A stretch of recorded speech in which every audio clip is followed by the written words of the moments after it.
السلام علیکم ناظرین، پاکستان خبر ٹی وی کے پروگرام مائنڈ گیج کے ساتھ میں ہوں خالد بھٹی۔ آج کے اس پروگرام میں ہم دو موضوعات پہ بات کریں گے۔ سب سے پہلے تو ہم بات کریں گے ایپیکس کمیٹی کا، جو نیشنل الیکشن کمیٹی کی ایپیکس کمیٹی ہے۔ کل اس کا اجلاس ہوا، وزیر اعظم شہباز شریف صاحب نے صدارت کی، army chief, air chief, naval chief سمیت D G I S I, D G I اور ڈی جی جو ہیں وہ آئی بی وہ شریک تھے، اعلیٰ افسران شریک تھے، وزراء جو ہیں سینئر متعلقہ وزارتوں کے وہ بھی اس کے اندر شریک تھے۔ کیا بات چیت ہوئی، کیا طے ہوا، اس کے اوپر بات کریں گے۔ اور دوسرا موضوع جس کے اوپر بات کریں گے وہ ہے پی ٹی آئی کے ایم این اے اور ان کے مشہور رہنما جناب شیر افضل مروت صاحب کا بیان۔ تازہ ترین بیان میں انہوں نے فرمایا کہ اگر کارکردگی کی بنیاد پر ووٹ دیا جاتا تو پھر پی ٹی آئی کی حکومت کے پی میں اس وقت نہیں ہوتی۔ یہ ایک بہت بڑی حقیقت سے انہوں نے جو ہے وہ اس کے اوپر بات کی ہے، اور پی ٹی آئی کا جو پراپوگنڈا ہے اس سے انہوں نے ایک طرح سے پردہ اٹھایا ہے، اور جو حقیقت ہے اس کو وہ سامنے لے کے آئے ہیں۔ ان دو موضوعات کے اوپر آج کے اس پروگرام میں ہم بات کریں گے۔ تو پروگرام کا آغاز کرتے ہیں۔ سب سے پہلے بات کرتے ہیں ایپیکس کمیٹی کے اجلاس کی۔ ایپیکس کمیٹی کا اجلاس کافی عرصے کے بعد ہوا۔ اس کا مین جو موضوع تھا، جو کرکس تھا اس میٹنگ کا، وہ تھا جو بلوچستان میں اور کے پی کے اندر دہشت گردی کے واقعات بڑھ رہے ہیں، سیکیورٹی فورسز پہ تواتر سے حملے ہو رہے ہیں۔ کل رات کو آج صبح کے وقت جو ہے وہ بندو میں مالی خیل کے علاقے میں ایک سیکیورٹی فورسز کی چیک پوسٹ پہ حملہ ہوا، جس میں 12 سیکیورٹی فورسز کے جوان شہید ہو گئے، 6 خوارج جو ہیں پاکستانی طالبان جو ہیں وہ بھی مارے گئے، اور ان کا مقصد تھا قبضہ کرنا۔ وہ قبضہ تو نہیں کر پائے، لیکن پاکستان کے فوجی جوانوں کو اپنی جانوں کا نذرانہ جو ہے وہ پیش کرنا پڑا، قربانی دینی پڑی تاکہ وہ دفاع کر سکیں پاکستان کی سرزمین کا۔ تو ایک تو یہ واقعہ ہو گیا۔ کل ایپیکس کمیٹی کا اجلاس ختم ہونے کے چند گھنٹوں کے بعد یہ واقعہ ہو گیا۔ اب ایپیکس کمیٹی میں دو بنیادی طور پر فیصلے کیے گئے۔ ایک تو یہ بلوچستان کے حوالے سے یہ فیصلہ کیا گیا کہ بلوچستان میں جو متحرک مسلح تنظیمیں ہیں، علیحدگی پسند تنظیمیں ہیں، ان کے خلاف ایک جامع اور مؤثر ملٹری آپریشن جو ہے وہ کیا جائے گا۔ اس کا مطلب ہے کہ بڑے پیمانے پہ کاروائیاں ہوں گی، ٹارگیٹڈ آپریشنز ہوں گے، اور جو ان کے ٹھکانے ہیں، جو محفوظ انہوں نے پناہ گاہیں بنائی ہوئی ہیں، ان کا تعاقب کیا جائے گا، ان کا پیچھا کیا جائے گا، اور ان کو جو ہے ان تک پہنچا جائے گا۔ ایک تو یہ فیصلہ ہوا۔ دوسرا یہ فیصلہ ہوا کہ کے پی میں صورتحال کو بہتر بنانے کے لیے جو انٹیلیجنس بیسڈ آپریشن ہے، ان کا دائرہ بڑھایا جائے گا اور اس کے اندر شدت لائی جائے گی۔ اور تیسری طرف جو ہے یہ بھی بات کی گئی، وزیر اعظم صاحب نے اجلاس کے اندر یہ بات کی ایپیکس کمیٹی کے، کہ 2018 تک جو ہے وہ صورتحال بالکل ٹھیک تھی۔ مظاہرہ نواز شریف کے دور میں اس وقت کے آرمی چیف، انہوں نے ضرب اسب کے نام سے آپریشن کیا تھا شمالی جنوبی وزیرستان اور قبائلی علاقوں میں، جو سابقہ قبائلی علاقے تھے اب قبائلی اضلاع ہیں، اور وہاں سے جو ہے وہ پاکستانی طالبان کو، جس کو آج کل فتنہ الخوارج کہتے ہیں، ان کو نکال باہر کیا تھا۔ بہت سارے لوگ گرفتار ہو گئے، بہت سارے مارے گئے، اور بہت سارے بھاگ کے افغانستان چلے گئے۔ 2018 کے بعد جب پی ٹی آئی کی حکومت آئی تو اس کے بعد پھر یہ ایک پالیسی کے اندر شفٹ آیا، اور تحریک طالبان پاکستان کالعدم کے ساتھ مذاکرات شروع کیے گئے، جس میں اس وقت کی جو ملٹری اسٹیبلشمنٹ ہے، D G I S I جو ہیں وہ بھی شامل تھے، جنرل حمید، اور چیف آف آرمی اسٹاف اس وقت کے جنرل قمر جاوید باجوہ وہ بھی شامل تھے۔ اور اس کے بعد پھر ان کو واپس لانے کی پالیسی شروع، جیلوں سے چھوڑا گیا، ان کو رہا کیا گیا، وہ پھر ری گروپ ہوئے، پاکستان میں آئے ہزاروں کی تعداد میں، اور اب وہ سیکیورٹی فورسز کے لیے ایک چیلنج بنے ہوئے ہیں۔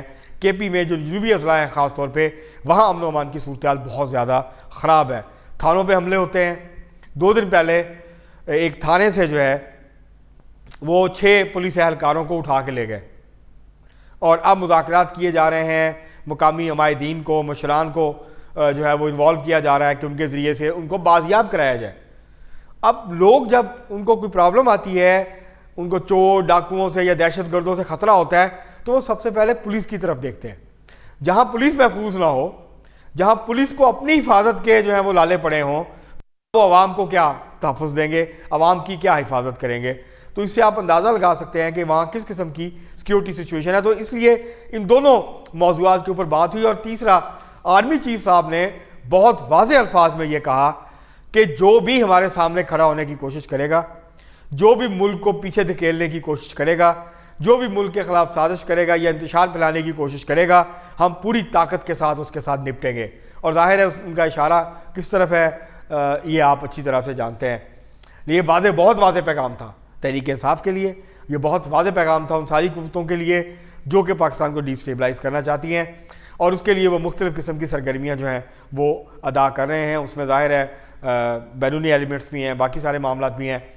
لیکن مسئلہ یہ ہے کہ یہ مسئلہ جو تحریک طالبان کالعدم کا تھا پاکستان کا, اور جو مختلف مسلح گروہ تھے, بڑی مشکل سے 4-5 سال کی بہت مسلسل جد و جہد کے بعد, قربانیوں کے بعد, فوجی جوانوں کی, فوجی افسروں کی, سویلینز کی, بڑی مشکل سے اس پہ قابو پایا گیا تھا. اکاؤنٹیبلٹی ہونی چاہیے. وہ لوگ جو ان کو واپس لے کے آئے, وہ لوگ جن کی نیگوسیشن کی جو پالیسی تھی جس کے نتیجے میں یہ فتنہ جو ہے وہ دوبارہ منظم ہونے میں کامیاب ہوا اور اس نے سر اٹھایا, تو اس کے اوپر بحث ہونی چاہیے, یہ اکاؤنٹیبلٹی ہونی چاہیے, اس کے اوپر بحث پرس ہونی چاہیے کہ یہ کیوں کیا گیا. اور آج پھر جو ہے وہ روزانہ کی بنیاد پہ پاکستانی جوان شہید ہو رہے ہیں, سویلینز شہید ہو رہے ہیں, وہ اپنی جانوں سے جا رہے ہیں, اور ایک پاکستان کے بارے میں ایک تاثر قائم ہوتا جا رہا ہے جو بڑی مشکل سے بحال ہوا تھا کہ پاکستان میں جو ہے وہ تحفظ نہیں ہے, پاکستان میں امن و امان کی صورتحال بہت خراب ہے, یہاں دہشت گردی جو ہے وہ پھر سے سر اٹھا رہی ہے. تو آرمی چیف صاحب نے کوشش کی جو شرکا تھے ان کو اس حوالے سے ایک بہت واضح پیغام دینے کی کہ ہم کوئی رکاوٹ برداشت نہیں کریں گے, ہم جو ہے بالکل ان کے پیچھے جائیں گے اور ان کے ساتھ نپٹیں گے, ان کو شکست دیں گے. اسی طرح یہ بھی ایپیکس کمیٹی کے اجلاس میں بات ہوئی, مریم نواز شریف صاحبہ نے جو ہے وہ کافی سننے میں آیا ہے, ذرائع سے خبریں باہر آئی ہیں کہ کافی سخت لب و لہجہ اختیار کیا علی امین گنڈا پور جو چیف منسٹر ہیں کے پی کے, ان کے حوالے سے, اور یہ کہا کہ یہ ہر تھوڑے دنوں کے بعد جو ہے وہ چڑھائی کر دیتے ہیں, کبھی اسلام آباد پہ, کبھی پنجاب پہ, اور اس پہ مختلف شرکا نے یہ کہا کہ یہ کام علی امین گنڈا پور صاحب کو نہیں کرنا چاہیے کیونکہ وہ چیف منسٹر ہیں. اس سے وفاق جو ہے اس کی اکائیوں کے درمیان غلط فہمیاں پیدا ہوتی ہیں, تلخی پیدا ہوتی ہے, تناؤ کی کیفیت جو ہے وہ پیدا ہوتی ہے, تو اس سے اجتناب کرنا چاہیے. تو ایک طرح سے جو ایپیکس کمیٹی تھی اس نے علی امین گنڈا پور صاحب کو بھی یہ میسج دیا کہ آپ اس کا حصہ نہ بنیں, آپ یہ سارے معاملات نہ کریں. تو یہ ایک طرح سے, اور پھر یہ بھی فیصلہ ہوا کہ نیکٹا کو دوبارہ سے جو ہے نیشنل ایکشن پلان کے تحت جو نیکٹا بنی تھی, کاؤنٹر ٹیررزم جو فورس ہے, اتھارٹی ہے, وہ بنی, کاؤنٹر ٹیررزم اتھارٹی وہ بنائی گئی, اور لیکن وہ فعال نہیں ہو سکی مکمل طور پہ. اب یہ فیصلہ ہوا کہ اس کو فعال کیا جائے گا. وہ فعال اس لیے نہیں ہوتی کہ جیسی دہشت گردی کم ہوتی ہے تو ہماری اتھارٹیز بھول جاتی ہیں کہ ایک نیکٹا نام کی ہم نے ایک اتھارٹی بنائی ہوئی ہے جس کا کام اینٹی ٹیررزم آپریشنز کو کوارڈینیٹ کرنا ہے, انفارمیشن شیئر کرنی ہے, انٹیلیجنس شیئر کرنی ہے, اور مسلسل کے ساتھ وارننگز جو ہیں وہ جاری کرنی ہے, خبردار رکھنا ہے, اور ایک مسلسل فیڈ بیک جو ہے وہ لینا ہے, اور نیشنل ایکشن پلان کے تحت جو ہے وہ چیزوں کو سموتھلی آگے چلانا ہے. تو وہ بھی فیصلہ ہوا ہے کہ اس کو جو ہے وہ بحال کیا جائے گا. تو یہ بیسکلی عمومی طور پر فیصلے ہوئے ہیں, اور اس عزم کا اظہار کیا گیا ہے کہ پاکستان کو مکمل طور پر دہشت گردی کی جو لعنت ہے اسے پاک کیا جائے گا. اب ہم آتے ہیں اپنے دوسرے موضوع کی طرف. شیر افضل مروت بہت دلچسپ شخصیت کے مالک ہیں, تحریک انصاف کے رہنما ہیں, پہلی دفعہ MNA بنے ہیں لکی مروت سے. انہوں نے آج ایک بڑی دلچسپ بیان جاری کیا ہے. انہوں نے فرمایا ہے کہ اگر لوگ کارکردگی کی بنیاد پر ووٹ ڈالتے تو آج KPK کے اندر, خیبر پختونخوا صوبے کے اندر تحریک انصاف کی حکومت نہیں ہوتی. اب یہ وہ بات ہے جو مخالفین PTI کے بڑی عرصے سے کہہ رہے تھے, جو ناقدین ہیں وہ بڑے عرصے سے کہہ رہے تھے, اور وہ یہ بار اس بات کا اظہار کر رہے تھے کہ جو پچھلی 5 سال کی حکومت تھی PTI کے, وہ خاطر خواہ کام کرنے میں ناکام رہی ہے, اور KP جو ہے نہ انفراسٹرکچر ڈیولپمنٹ ہو رہی ہے, نہ ڈیولپمنٹ کے پروجیکٹس لگ رہے ہیں, اور بالکل ان کا سارا توجہ یہ ہے, پوری حکومت یا تو کرپشن کر رہی ہے, اس کی بہت ساری سٹوریاں روز سامنے آ رہی ہیں, کہانیاں سامنے آ رہی ہیں, ثبوت بھی آنے شروع ہو جائیں گے, لیکن کہانیاں بہت سامنے آ رہی ہیں. وہ کامران خان صاحب جب ہوتے تھے جیو TV پہ, اور پاکستان پیپلز پارٹی کی حکومت تھی 2008 کے بعد جو حکومت بنی تھی 2013 تک, تو ان کو ایک سلسلہ شروع کیا تھا غضب کرپشن کی عجب کہانی. تو اس وقت KP جو ہے اس کا رول ماڈل بنی ہوئی ہے. ہر منسٹری جو ہے اس کے اندر سے کک بیکس کی خبریں ہیں, رشوت کی خبریں ہیں, جو ہے وہ بدعنوانی کی خبریں ہیں, اور ٹھیکوں میں کمیشن, اور یہ ساری چیزیں یہ بہت زیادہ جو ہے وہ ویلیو اور تحریک انصاف کے لیے بہت نقصان کا باعث بنے گی.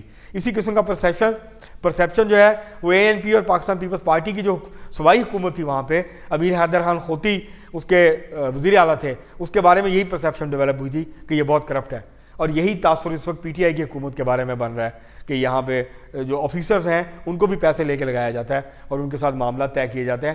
تو یہ انہوں نے ایک بڑی حقیقت کو واضح کیا ہے کہ جذبات کی بنیاد پر KP کے عوام کی بڑی تعداد نے تحریک انصاف کو ووٹ دیا ہے, اور وہ تھا عمران خان صاحب کی رہائی. وہ کیونکہ اندر تھے اور وہ یہ چاہتے تھے کہ ہم باہر نکلیں گے, ووٹ ڈالیں گے تاکہ عمران خان صاحب کو رہا کروایا جائے. PTI کی جو حکومت ہے مرکز میں اس کو واپس لایا جائے, عمران خان صاحب کو وزیر اعظم بنایا جائے. تو لوگوں نے یہ نہیں دیکھا کہ PTI نے 5 سال میں کیا کارکردگی دکھائی ہے. پرویز خٹک صاحب کی کارکردگی پچھلی حکومت سے کہیں بہتر تھی, اور محمود خان سے یہ جو حکومت ہے یہ اس سے بھی گئی گزری حکومت ہے. اس وقت تک اس کی توجہ ہی نہیں ہے, اس کی کانسنٹریشن ہی کہیں اور ہے, اس کی توجہ لوگوں کو ڈیلیور کرنے پہ نہیں ہے. اس کا اگر آپ تقابلی جائزہ لیں مریم نواز شریف صاحب کی حکومت سے تو آپ کو زمین آسمان کا فرق جو ہے وہ نظر آئے گا. جو پروجیکٹس لگ رہے ہیں, جو نئے جو ہر روز کوئی نہ کوئی نیا منصوبہ, کوئی نئے پروجیکٹس, اور تو ہے وہ وہاں پہ وہ کام کرنے کی کوشش کر رہی ہیں, اور جو نون لیگ کا سیاسی نقصان ہوا تھا اس کو ریکور کرنے کی کوشش کر رہی ہیں. لیکن KP میں ایسی کوئی کوشش نہیں ہو رہی, کیونکہ PTI KP کے جو ورکرز ہیں, ووٹرز ہیں, ان کو اس وقت کوئی ڈیمانڈ نہیں ہے کہ آپ کام کریں. ان کو کوئی نہیں ہے کہ آپ ہیلتھ یا ایجوکیشن کے نئے پروجیکٹس شروع کریں, سڑکیں بنائیں, پل بنائیں, اس طرح کے اور کام کریں, سماجی بہبود کے اوپر کام کریں, غربت کے خاتمے کے لیے کام کریں. ان کا یہ ہے کہ عمران خان صاحب کو جیل سے نکالیں, اور حکومت اس وقت یہی اس کو ایک نعرے کے طور پہ استعمال کر رہی ہے. تو یہ صورتحال زیادہ عرصہ برقرار نہیں رہے گی, اور پھر تحریک انصاف کو اس کا نقصان ہوگا. تو شیر افضل مروت صاحب نے بہت ایک تلخ حقیقت کی طرف توجہ دلائی ہے. تحریک انصاف نے اگر اپنی کارکردگی کو بہتر نہیں کیا, پرفارم نہیں کیا, ڈیلیور نہیں کیا, تو محض جذباتی نعروں کی بنیاد پر زیادہ عرصہ تحریک انصاف کے لیے وہاں اپنی مقبولیت کو برقرار رکھنا اتنا آسان نہیں ہوگا. اب تک کے لیے اتنا ہی, بہت شکریہ.